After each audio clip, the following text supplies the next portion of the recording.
महाभारत का युद्ध केवल एक युद्ध नहीं था, वह मानवता, संबंधों, कर्तव्य और धर्म का गूढ़ परीक्षण भी था। उस युद्ध में जितनी तलवारें टकराई उससे कहीं अधिक हृदय विदरण भी हुए। अर्जुन जो उस युद्ध के महानायक माने जाते हैं, जब कुरुक्षेत्र की धूल बैठी और रक्त की धाराएं सूख गई, तब वे एक क्षण के लिए विजयी योद्धा नहीं बल्कि एक टूटे हुए मानव बन गए थे, जो अपने पूज्य पितामह भीष्म की स्मृति में बहुत ही रोया। युद्ध से पहले ही अर्जुन का हृदय दुविधाओं से भर गया था। श्री कृष्ण ने जब उन्हें गीता का उपदेश दिया, तब अर्जुन ने युद्ध करने का संकल्प लिया, परंतु यह संकल्प केवल एक बाध्य नहीं था।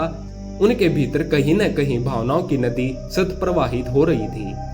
युद्ध समाप्त होने पर जब अर्जुन ने चारों ओर मृत्यु, विनाश और रिश्तों की राखें देखी, तब उन्हें भीष्म पितामह की याद आई, सबसे गहराई से आई।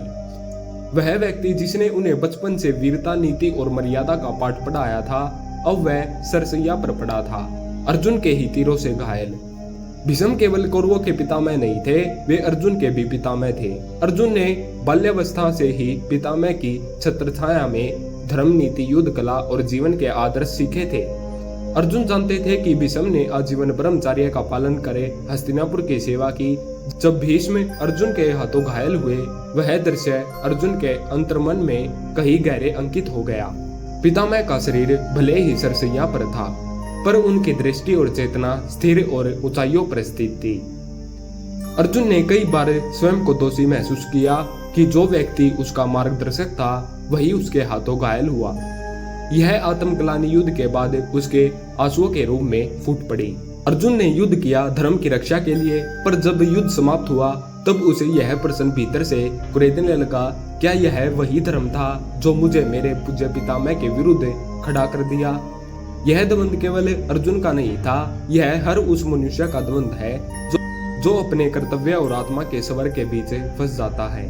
अर्जुन रो रहा था क्योंकि उसने धर्म का साथ दिया, परंतु उसमें मानवीय संबंधों की बलि भी दी गई थी।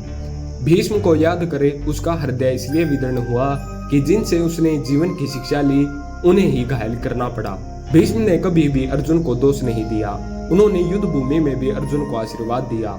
जब अर्जुन ने उन्हें बाणों से घेरा, भीष्म ने स्वीकार किया कि धर्म के पक्ष में अर्जुन का प्रयास उचित है। फिर भी अर्जुन का हृदय यह स्वीकार नहीं कर पाया कि वह व्यक्ति जिसने कभी अर्जुन की उंगली पकड़कर धनुष थामना सिखाया था, आज उसी के बाणों से घायल है। यह पश्चाताप अर्जुन के आंसुओं के रूप में फूटा। युद्ध समाप्त होने पर जब अर्जुन अपने रथ से उतरा, चारों ओर शांतिपूर्वक बिखरे शवों को देखा, तो सबसे पहले उसे भीष्म का चेहरा स्मरण हुआ और वह फूट फूट कर रोने लगा। महाभारत केवल देवताओं और योद्धाओं की कथा नहीं है, यह हर उस व्यक्ति की कहानी है जो किसी न किसी रूप में अर्जुन है। अर्जुन की व्यथा एक योद्धा की नहीं, एक भावुक मनुष्य की थी, जो अपने ही निर्णय से आहत था।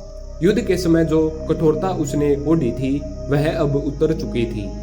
अब वह केवल अर्जुन था, भीष्म का प्रिय शिष्य जिसने अपने पूज्य को घायल किया।